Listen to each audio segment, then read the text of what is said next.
আসসালামু আলাইকুম রহমতুল্লাহি ওয়া বারাকাতুহু। সম্মানিত মুসলমান ভাইরা, আশা করি সকলে ভালো আছেন।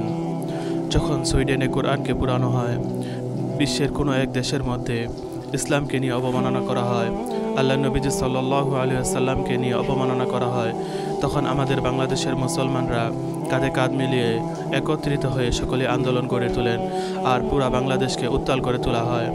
তারা তো কাফের, তারা তো ইহুদি, কেউ নাসারা। কিন্তু আফসোসের বিষয় হলো, যখন আমাদের বাংলাদেশের মুসলমানরা নামধারী সুন্নি, যারা নিজেদেরকে মুসলমান বলে দাবি করে থাকে, নিজেদেরকে আশিকে রাসূল বলে দাবি করে থাকেন, তারা তো মুসলমান, অবশ্যই তারা মুসলমান। তারা তো ওয়াজের ময়দানে বসে, ওয়াজের মঞ্চে বসে কোরআনকে নিয়ে অবমাননা করতেছে।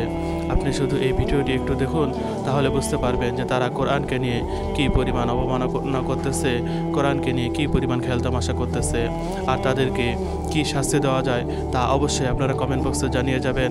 আর সমস্ত মুসলমানদের কাছে দাবি থাকবে, এই ভিডিওটি দেখার পরে অবশ্যই তাদেরকে আইনের আওতায় নিয়ে আসা যায়, কিভাবে তাদেরকে শাস্তির আওতায় নিয়ে আসা যায়, এটা নিয়ে অবশ্যই সকলেই সোচ্চার হবেন, সকলেই এই বিষয়ে আওয়াজ তুলবেন।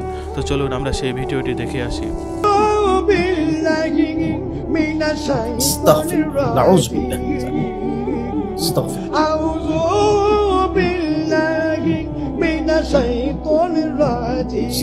তাকে কি করা উচিত প্রিয় দর্শক? একটু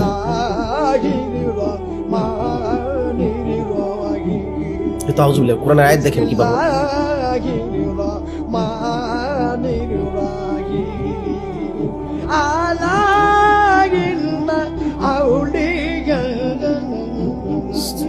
বন্ধুরা, দেখলেন কিভাবে তারা কোরআনকে নিয়ে অবমাননা করতেছে।